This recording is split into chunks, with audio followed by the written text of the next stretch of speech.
A lot of people think that, like if you meet one Aboriginal person, then they can speak for every single other Aboriginal person. And this is not the case.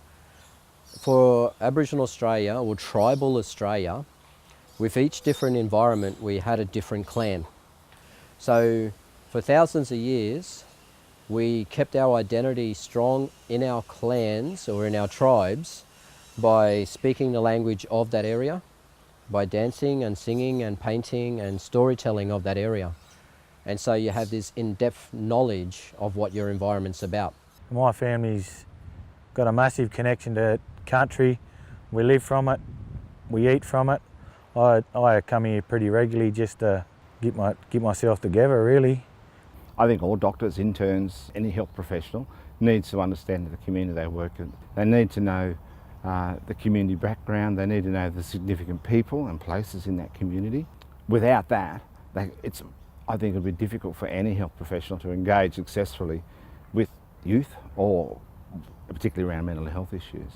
Our heritage is so important to us, our family connections, because we have been so fractured in our lives with the stolen generation, the White Australia policy. So we hang on to keeping our culture alive, and we do this in a way that we bring back old practices of possum skin cloak, men do the spears, and also language plays a huge part in who we are. And everybody will have a different story, even in a family. Every community in every part of Australia has a different story, a different history, and that history might be happening right now. But the bottom line is that Indigenous people have always known how to heal trauma, and it's quite simple. We do the things that we've always done, embedded within the depth of culture, which is getting together, sharing stories, dance, music. If I'm painted up, I feel like a completely different person. I feel like myself, and that's what I want to feel.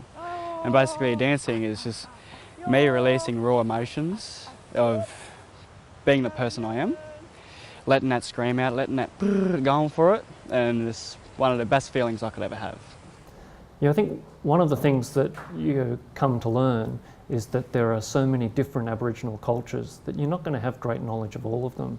And the best thing to do is to ask someone, which tribe, which mob, which clan do you come from?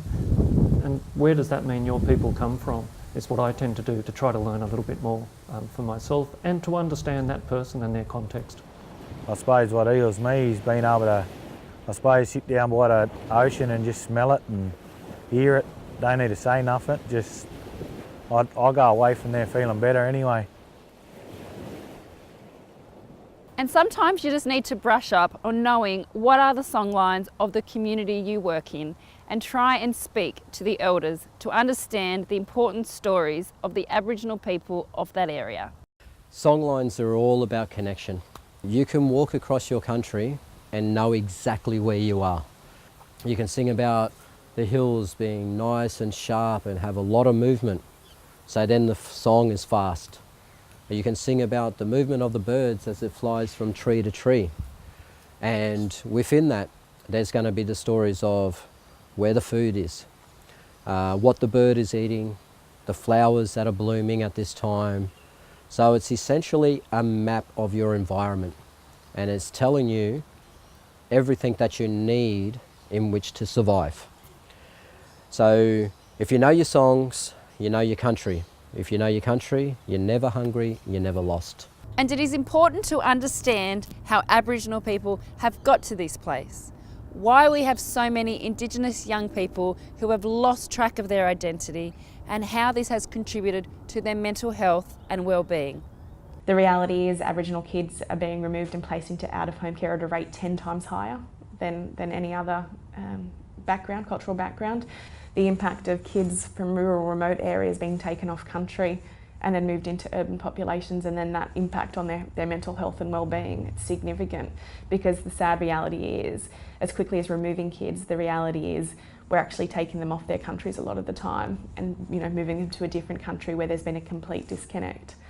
And every mob's different, and so when you remove a child from all that they've known for a long period of time and move them somewhere else without that connection, impact on well-being is huge.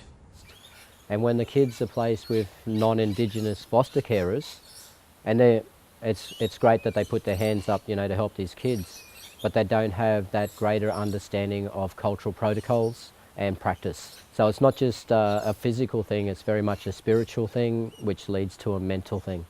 And that's what we want to get people to acknowledge, that people who understand that if you practice culture, then you're practicing a lot of your own inner healing. And to come through that process where they're saying, who am I? You know, they've lost their identity. Am I an Aboriginal? Am I not Aboriginal? But then we have an added barrier to treating Aboriginal youth because they are not presenting in clinics and not trying to access the care that is available. If you've got a mental health issue, who are you going to talk to? You don't want to talk to anyone, so I think it's about service provision going to them and going out to the communities and engaging the communities. So walking into a clinician where there's all white faces, they go, oh no, this place is not for me. Environment plays a lot, and in 4 walls in a clinical environment, it's really difficult for Indigenous people to open up. But they will go out and sit on the riverbank and they will pour out tears for you because it's a natural environment. One of the major problems I see is that many clinicians look for a psychiatric diagnosis. And if we stay with the story, then we go into the trauma story, which is the story that drives the behaviour, that excludes the psychiatric diagnosis, that has a different clinical approach totally. And that then allows us to sit in a safe way, a comfortable way with the child, with the young adolescent, to get them to look at themselves in this process. The question is always not what is wrong with this young person, this child, this adolescent, a young man or a young woman, but what has happened to them. And that will change our response to their needs totally.